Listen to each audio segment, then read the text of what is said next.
Assalamualaikum warahmatullahi wabarakatuh. Perkenalkan, nama saya Nur Hasanah dengan NIM 124206008. Di sini saya akan menjelaskan tentang tata cara pelaksanaan haji dan umroh. Yang pertama, untuk orang yang akan melaksanakan haji dan umroh dianjurkan untuk mempersiapkan diri sebelum mereka berihram, yaitu dengan cara mandi seperti seorang yang junub, lalu memakai wangi-wangian yang terbaik jika ada, lalu menggunakan pakaian ihram. Yang kedua, pakaian ihram bagi laki-laki berupa 2 lembar kain ihram, yaitu digunakan sebagai sarung dan penutup pundak. Adapun untuk perempuan, menggunakan pakaian yang sudah disyariatkan, yaitu menutup seluruh anggota badan, kecuali menggunakan niqab atau cadar yang menutup wajah, itu tidak boleh, dan juga tidak boleh menggunakan sarung tangan. Lalu ketiga, berihram di miqat, yaitu dengan mengucapkan labbaika umroh jika melaksanakan umroh, dan labbaika haji mengucapkan labbaika haji jika melaksanakan haji. Keempat, jika khawatir tidak bisa menyelesaikan ibadah haji atau umroh, dapat mengucapkan sebagai berikut: Allahumma mahilli haitsu habastani. Dengan mengucapkan lafaz tersebut, baik pelaksanaan haji ataupun umroh, jika seseorang terhalang untuk menyempurnakannya, maka dia diperbolehkan untuk bertahalul dan tidak diwajibkan untuk membayar dam. Yang kelima, tidak ada alat yang dikhususkan untuk berihram. Namun jika bertepatan pada waktu sholat wajib, maka sholatlah lalu berihram setelah sholat. Keenam, setelah mengucapkan talbiyah umroh atau haji, dilanjutkan membaca dan memperbanyak bacaan berikut: Labbaik Allahumma labbaik, labbaik la syarika laka labbaik, innal hamda wan ni'mata laka wal mulk la syarika lak. Ketujuh, jika memungkinkan, seseorang dianjurkan untuk mandi sebelum memasuki kota Mekah. Kedelapan, masuk ke dalam Masjidil Haram dengan mendahulukan kaki kanan sambil membaca doa masuk masjid: Allahumma ftahli abwaaba rahmatik. Kesembilan, menuju Hajar Aswad lalu menghadapnya sambil membaca Allahu Akbar atau Bismillah Allahu Akbar, lalu mengusapnya dengan tangan kanan dan menciumnya.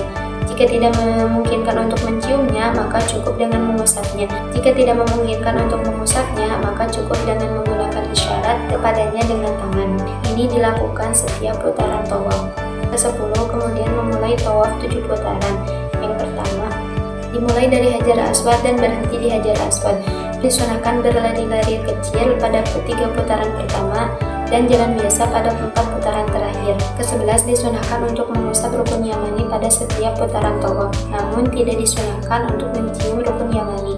Ke-12, ketika berada di antara rukun yamani dan Hajar Aswad, disunahkan membaca Rabbana atina fid dunya hasanah wa fil akhirati hasanah wa qina adzabannar.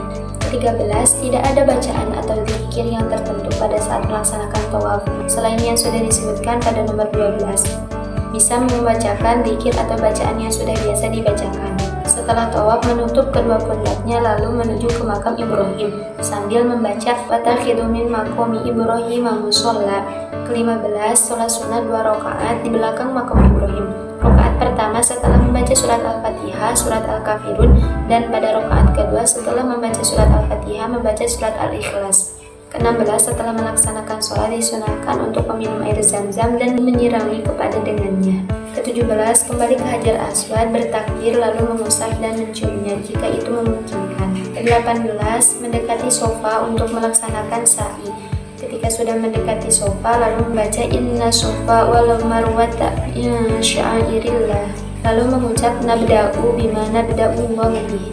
Ke-19, menaiki bukit sofa lalu menghadap ke arah Ka'bah jika itu memungkinkan, lalu membaca Allahu Akbar 3 kali. La ilaha illallah wahdahu la syarikalah, lahul mulku wa lahul hamdu yuhyi wa yumiit, wa huwa ala kulli syai'in qadir. La ilaha illallah wahdahu anjaza wa'dah wa nasara 'abdah wa hazamal ahzaba wahdah. Ke-20, bacaan ini dibaca 3 kali dan berdoa di antara pengulangan-pengulangan itu dengan doa apa saja yang dikehendaki. Ke-21, lalu turun dari sofa dan berjalan menuju ke Marwah. Ke-22 disunahkan untuk berlari-lari kecil di antara dua pilar hijau yang berada di Mas'ah, yaitu tempat sa'i bagi laki-laki, lalu berjalan biasa menuju Marwah dan menaikinya. Ke-23 setibanya di Marwah, kerjakan apa yang sudah dikerjakan tadi pada saat di Bukit Sofa, yaitu menghadap kiblat, bertakbir dan membaca zikir. Ke-24 kemudian turun lalu menuju ke Bukit Sofa lagi dan berlari lagi untuk laki-laki di tempat yang sudah ditentukan untuk berlari, lalu naik ke sofa dan lakukan seperti yang sudah tadi dilakukan.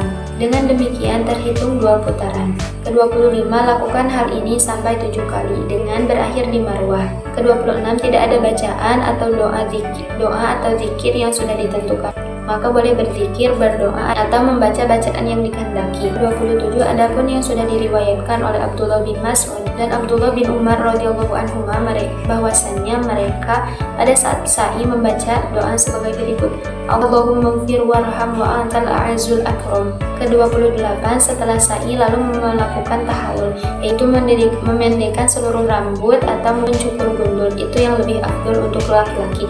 Adapun untuk perempuan cukup hanya memotong rambutnya sepanjang 1 ruas jari. Ke-29 setelah memotong rambut atau bertahalul, maka berakhirlah ibadah umroh atau haji, dan dibolehkan untuk mengerjakan hal-hal yang tadinya dilarang ketika dalam keadaan ihram. Untuk pelaksanaan haji sama seperti pelaksanaan umroh, namun yang membedakannya ialah wukuf di Arafah. Nah, jadi yang membedakan antara ibadah haji dan umroh ialah wukuf di Arafah, yaitu berada di Arafah pada tanggal 9 Zulhijjah dari mulai tergelincirnya matahari sampai waktu fajar 10 Zulhijjah.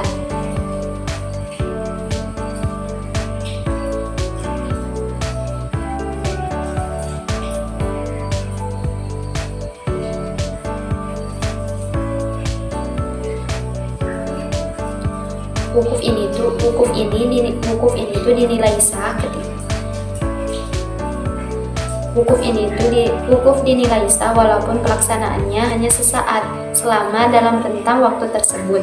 Akan tetapi diutamakan mendapatkan sebagian waktu siang dan malam.